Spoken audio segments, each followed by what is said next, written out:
All right, welcome to Friday Night Live, which is sponsored by Craig Faile, owner of Blackbridge Financial. Make sure you check out Blackbridge Financial for all of your financial and money needs. I am the pet man, Matt Morrow.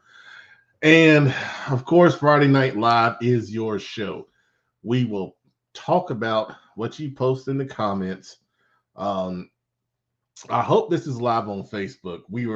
I was trying to post um our interviews on Instagram, which cross post to Facebook, and it was having a lot of problems earlier, and now I think they've kind of started to go through. So let me know if you're watching on Facebook. Post it in the comments. I see one comment coming in, so hopefully we're rolling over there. But okay, I see it. All right, cool.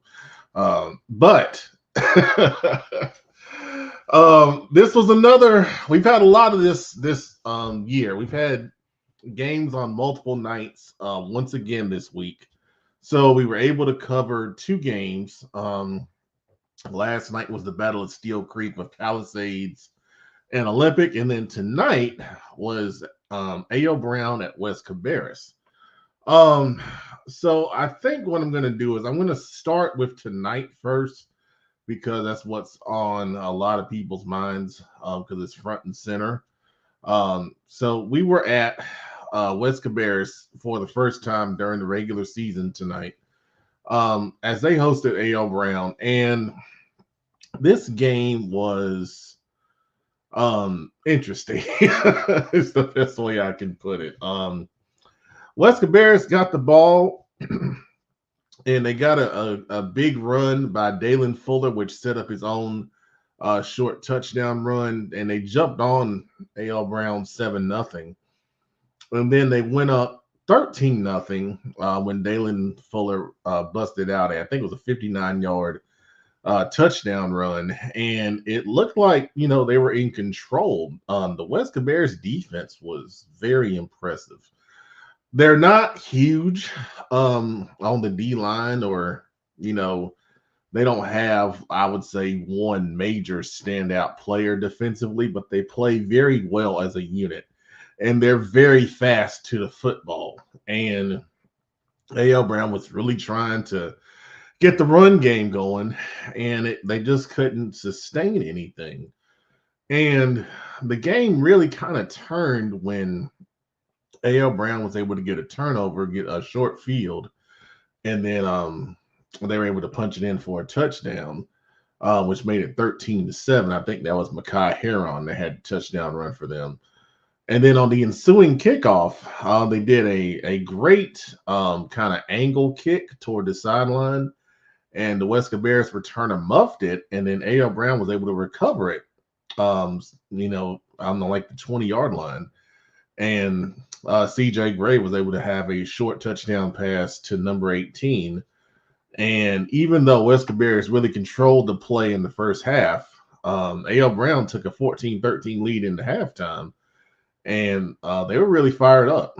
And for a long time, in the second half, the teams were just playing slug it out defense and conservative offense, and there wasn't a lot happening until literally the end of the game, the last drive of the game. West Cabarrus got the ball on their 6-yard line. It was a great A.L. Brown did a lot of this kind of shotgun quick kick on fourth down with C.J. Gray, and it was pinning West Cabarrus deep in their own territory. So they did that with about 4.5 minutes left, and West Cabarrus got the ball on the 6-yard line, and they put together a drive, mostly on the ground, but there were a couple of good passes by Jared Street on that drive, most notably on fourth down on their own 25. And they're able to put that drive together, and they got it all the way down to 2.6 seconds left. And their kicker came in and nailed a short field goal, the last play of the game, to win the game for West Cabarrus. So we put those interviews out there on social media. Dalen Fuller, and the kicker, Sam, I hope I say this right, Miondiello, were the players that we interviewed. And I promise I got his name right when I interviewed him.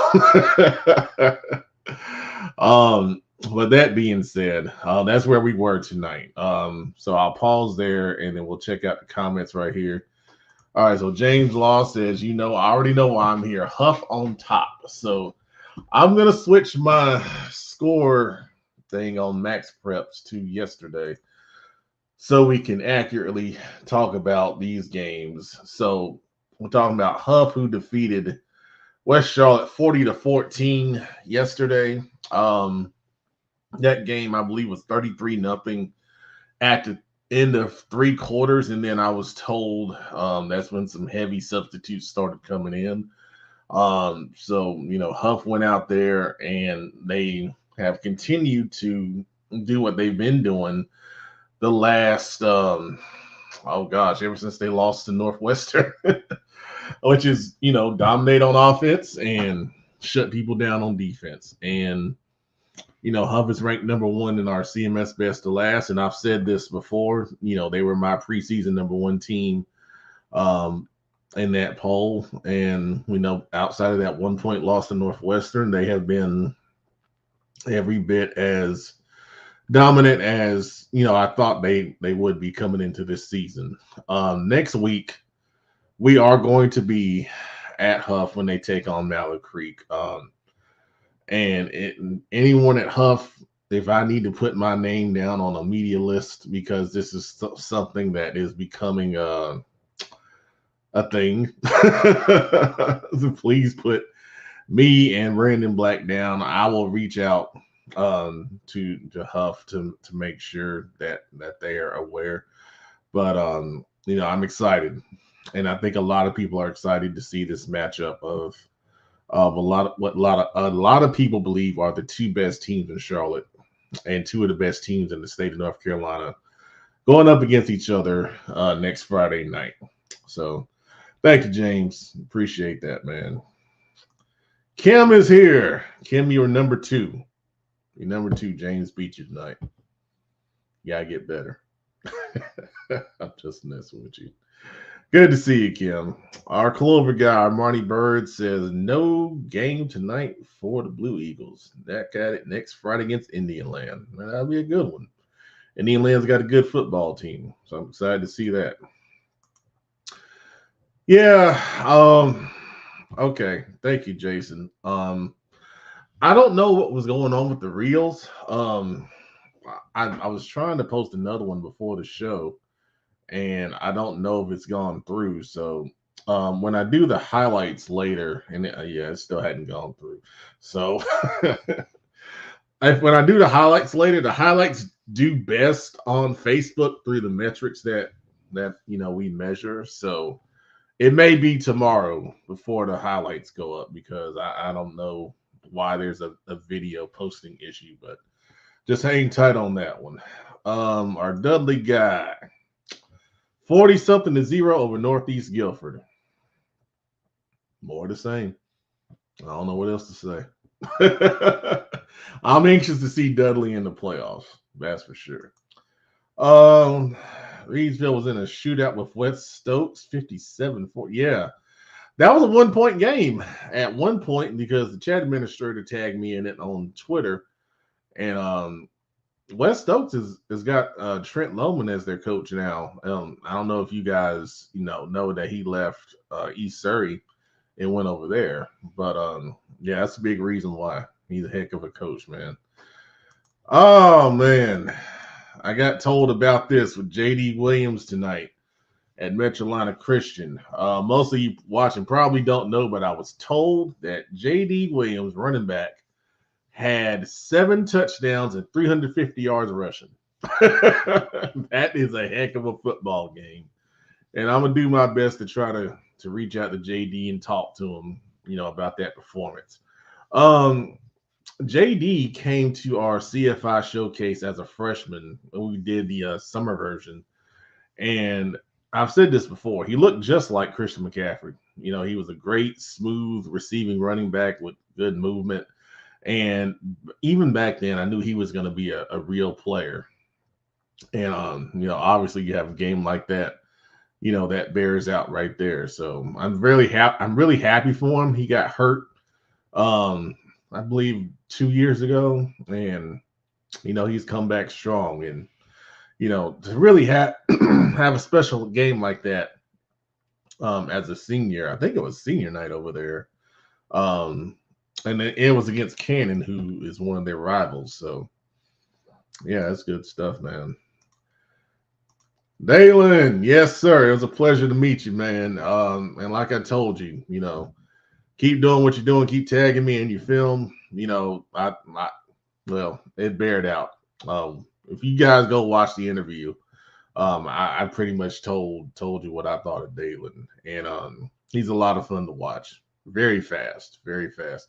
The producer, who is the one that holds the camera when I do those interviews, said that he reminds him of Tariq Cohen. If you guys remember that name, he went to A&T and then ended up playing in NFL, most notably with the Chicago Bears. So you think about Tariq Cohen, that's the kind of game Dalen Fuller has hanging running back up at West Bears.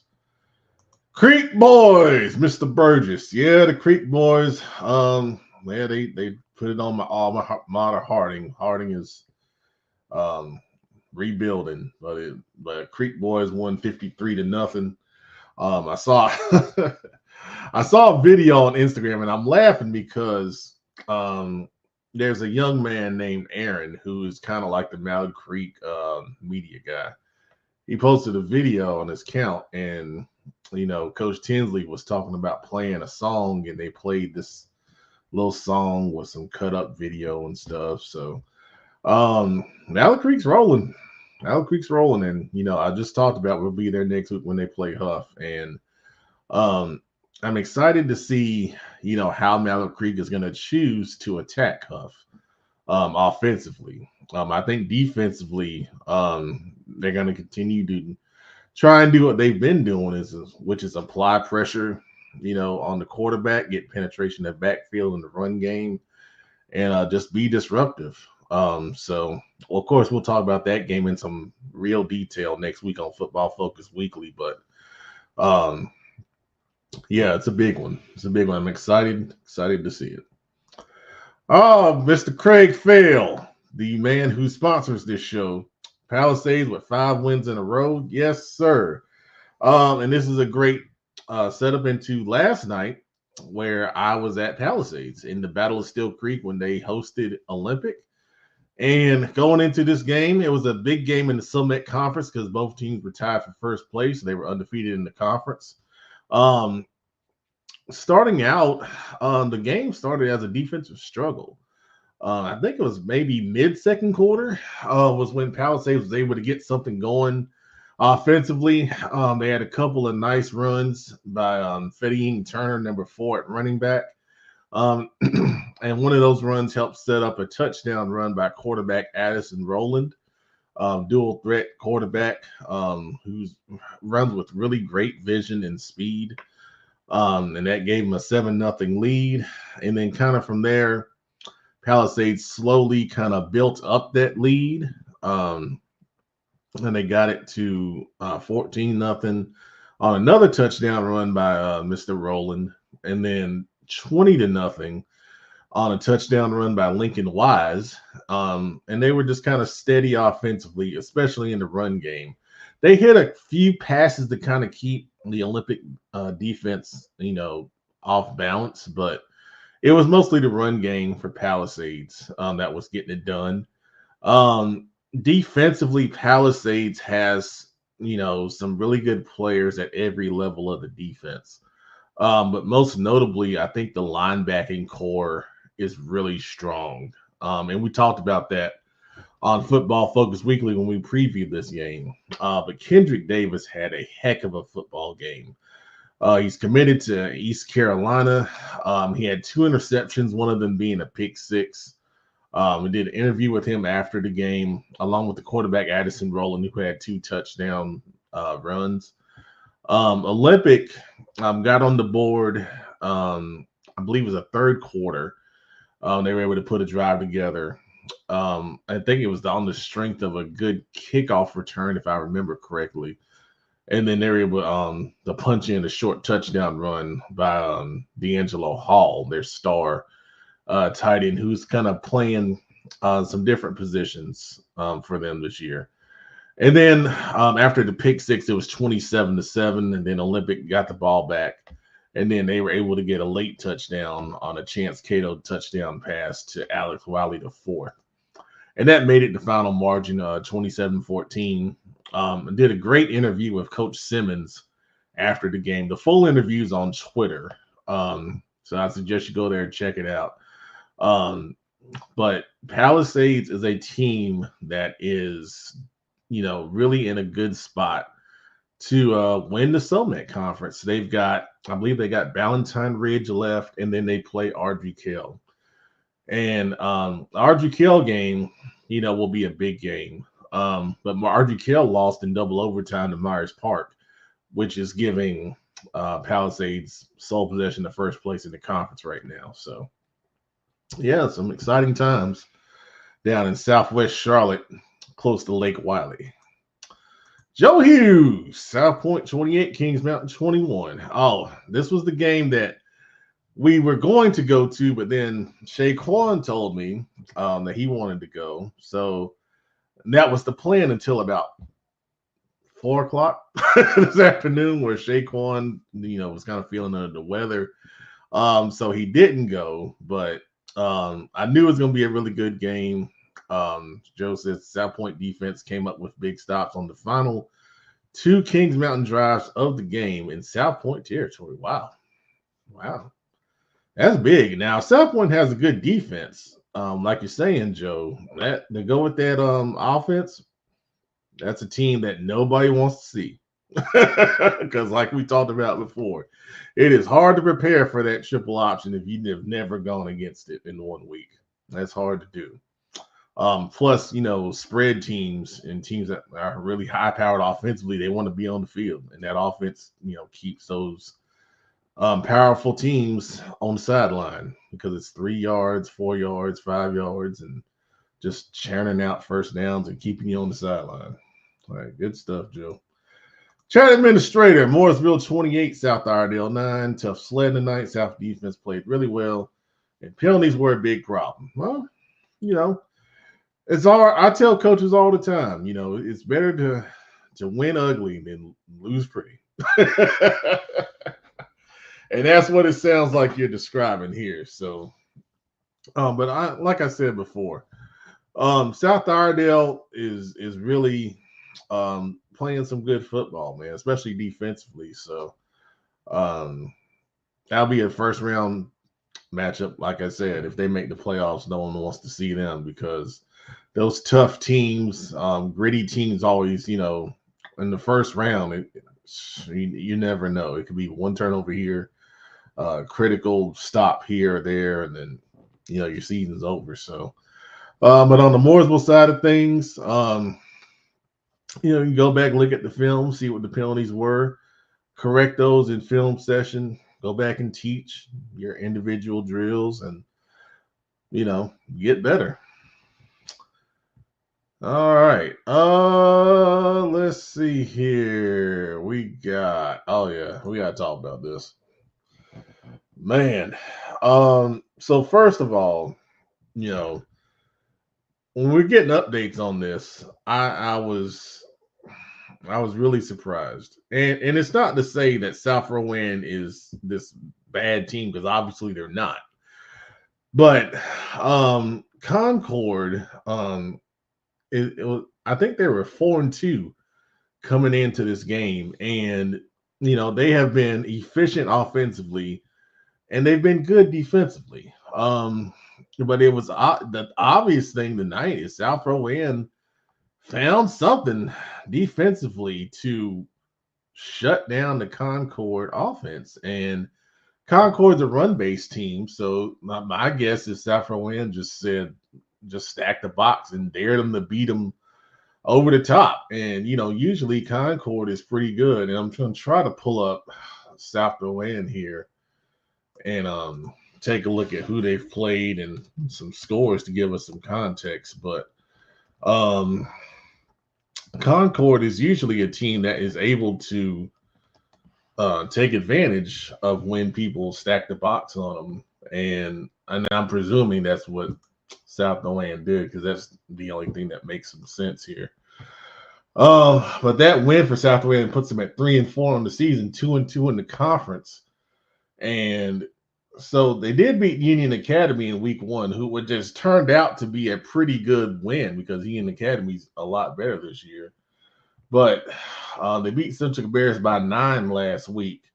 But otherwise, the scores have gone pretty much how you would expect it. Even a week 2 loss to Hickory Grove. So, um, that the only thing I can figure is, is a great game plan. And kudos to them. That's the first time Safeway has beaten Concord since 1984. To give you an idea of how long that was, 1984, I was 3 years old. 3. And a lot of you watching this probably weren't even born yet. So 1984 is a long time, man. It's a long time. So, if I was South Carolina and if they had the means, I would make like a highlight video with some 1984 music on it. What was hot in 1984? Probably what, Van Halen? I don't know. I don't remember. Run DMC. I might look that up for the heck of it. Oh man. All right. Coach Short at Best. Oh, hey, there you go. That's a big win right there. Bessemer City over East Gaston, 14-13. Congratulations, Coach. That's awesome, man. I think that puts Bessemer City at 5-3 on the season. And that's good, man. That's good. Bessemer City, there's a lot of positive things going on, in that program. And, going back to Gaston County Media Day, I remember one of my questions to Coach Short was, they have a JV program. And, the JV program is, kind of like the lifeblood of your program where, you're just going to continue to feed, into your varsity squad year in and year out. And, I think, if your team has, number one, if you have a JV program that kind of, puts you on a good level to kind of assess the health of where you are as a team. There are a lot of schools that don't have JV programs, and, you never know what you're going to get year to year. And, that's no way to build sustained success. And I think that's what Bessemer City is starting to see now within this program is sustained success. So, congratulations, Coach. That's an awesome win right there. We got Zoom checking in. Statesville 26, West Iredale nothing. Statesville must have had 20-25 penalties, but the defense had tackles for lost sacks and a couple turnovers. Shutout donut party. Statesville's got a lot of talent, especially on that defensive side of football. And, every year, I always seem to see Statesville making a pretty good run in the state playoffs. And when you're defensive based and you make that your core, you always have a chance, no matter who you're playing. So I'll get those penalties cleaned up. But that defense has been strong for a long time. And that's kudos to those coaches that do a good job up there. Coach Peavy checking in. Corvian 53, Carver 24. That Corvian machine is rolling. They got a big game next week against Community School of Davidson. And that is going to go a long way in determining who wins that Catawba Shores conference that those teams play in. So good job to Corvian once again. They are definitely on the state radar for 1A football. That is for sure. All right, Jesse Villanueva, J.M. Robinson 48, West Rowan 7. That machine is still rolling. They are still rolling. I think everyone is counting down to them and Northwest Bears in another Well, it looks like it's going to be a classic matchup because Northwest Cabarrus won. I'll give you that score because I know they defeated Carson tonight, 42-7. So both of those teams are starting to peak at the right time, and they are headed like two trains in the night for that big matchup in a couple of weeks for sure. Lindale Porter, great game. Providence Day 28, Charlotte Christian 14. Yeah, there's been a part two in the playoffs, but what am I trying to say? There's been a part two in the playoffs before, and we kind of talked about that on the show Wednesday night. And usually part two is a lot different than part one. I remember years past that Providence Day would win the game by a big margin the first time, but then the second time it's a game that comes down to the end, where it's decided by a field goal. So, usually the first one goes a certain way, the second one is going to go a different way. And, like you said, the way those standings are starting to line up in that NCISAA, probably going to be a second meeting. Probably going to be a second meeting. Let's see here. Chat administrator says South Wind's quarterback's really good, especially making plays, extending plays. Yeah, I'm sure he did have a good game. And I've said before, I like that young man. I've talked about him. I believe his last name's Overcash. He's a good player. He's a good player, for sure. Black and Blue. Huff was up 33-0. Yeah, that's the same thing I heard. Yeah. 14 total yards and wow. It's impressive. It's impressive. Those Huskies are certainly impressive, man. Chat administrator with some score updates. Got Hoggard 35, Ashley 27. Yeah, good matchup right there. There's a young man on Ashley. It's a corner. 2026 player. He was a Pet Man player 2 weeks ago. He looks like a good recruit. Ashley's got some good talent down there. That's good, man. Glad to see new teams coming up in the ranks. Lake Norman 43, Hickory Ridge 14. Yeah.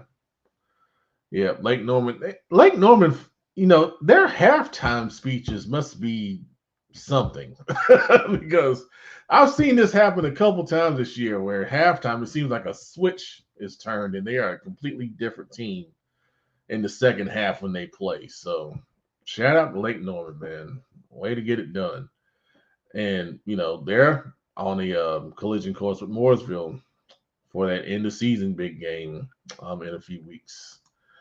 All right, so we're gonna go through some scores. Let's see here. Let's go back to last night, and we'll do those first.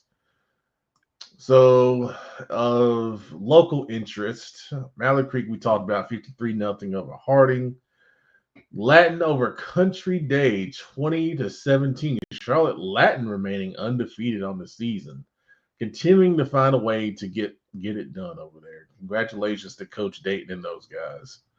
North Mech over West Mech 19-14. Oh gosh, we all picked West Mech on the show.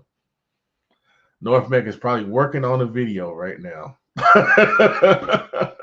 We're gonna be in it. But shout out to Coach Green and those guys for finding a way to get it done, man. That's awesome. Forest Hills over West Stanley 35-9. Anson Big over Piedmont 45-0.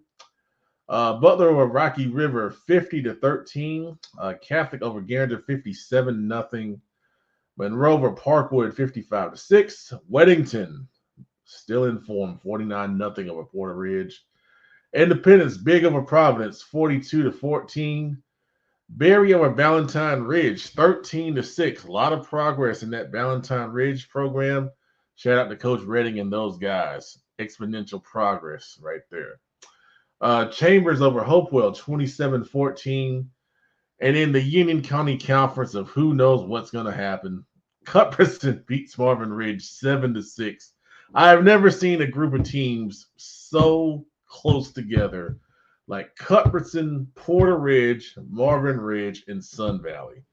Those four teams literally flip a coin. Yeah, I don't know, man. Myers Park defeated RGK. Talked about that briefly. 27-24 in double overtime. Really good win for the Mustangs right there. All right. In today's games of local interest, I've got to do something to get over to Lake Norman Charter, or I don't know what I'm going to do. But I've got to talk to those guys.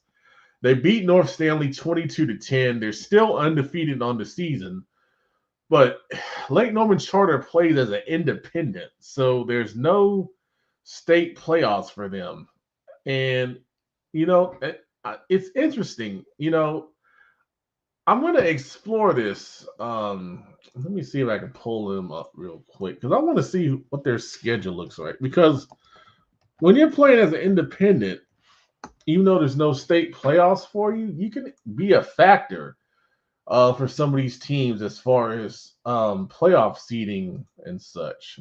So they're 6-0 on the season, and they've got Union Academy, South Stanley, and Bonnie Cone Leadership Academy.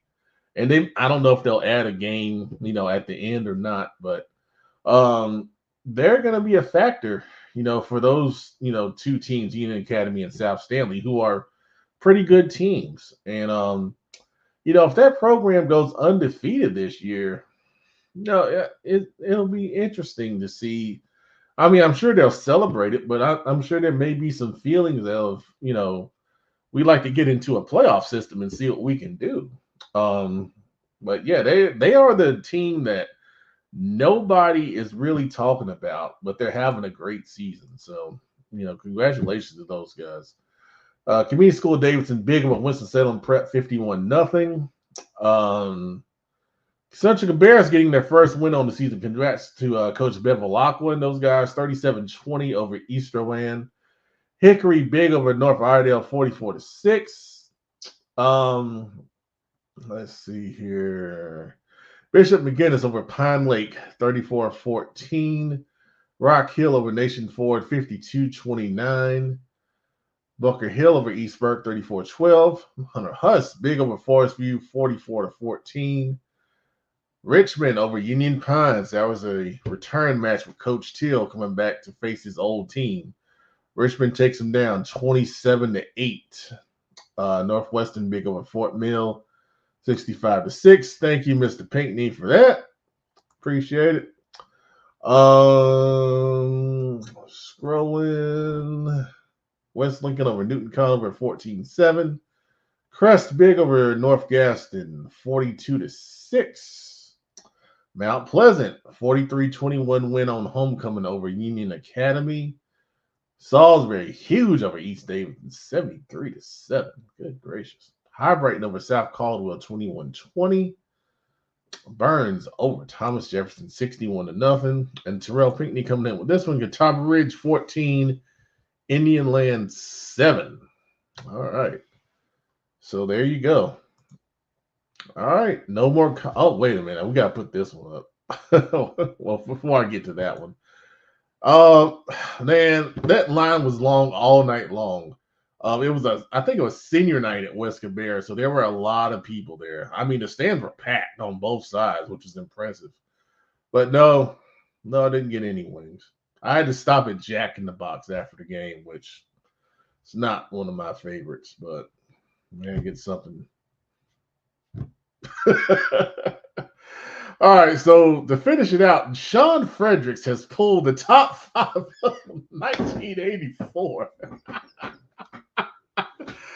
When Doves Cry by Prince, that was a great song. What's Love Got to Do with It? I believe that's Aretha Franklin. Say, Say, Say, great song. Paul McCartney and Michael Jackson. Footloose with Kenny Loggins. And Against All Odds is Phil Collins, maybe? So, South ON, there's your list for highlight music. You guys are great, man. You guys are great. Oh, man. Darrell Chapman at the buzzer. The Alexander 30, Freedom 20. Yeah, shout out Alexander Central, man. That's a big win. Freedom's a good team, but, Freedom, I don't know how much they've practiced is affected by the hurricane. So, and that's a factor with some of these games where some of these teams are going to be coming back from being out and dealing with all the things that life has to do when you're dealing with all the devastation and stuff. So that's something that we'll have to discuss going into next week. And there you go. Yeah. Yeah. Practice is going to be a major factor coming down the stretch, especially with teams that have to make up games. With the state mandate of 72 hours in between games, that's a lot that you got to do in 3 days to get ready for a game. You're talking about game plan, you're talking about film work, you're talking about trying to continue to practice to get better internally. Um, yeah, yeah, that's a lot. Tina Turner? What's love got to do with it? Tina, oh man, hang on. I'm not Tina Turner and Aretha Franklin. They're one and the same in my mind. My mom, when I was growing up, would play both of them. So I apologize. I'm not up on my 1984 music like Sean Fredericks.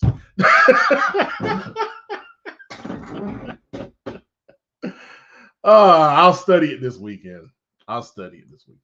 All right. That being said, everybody have a great weekend. Play your 1984 hits. We'll talk about it on Football Focus Weekly next week. Oh, man. All right. Thank you, Sean. 4 out of 5, man.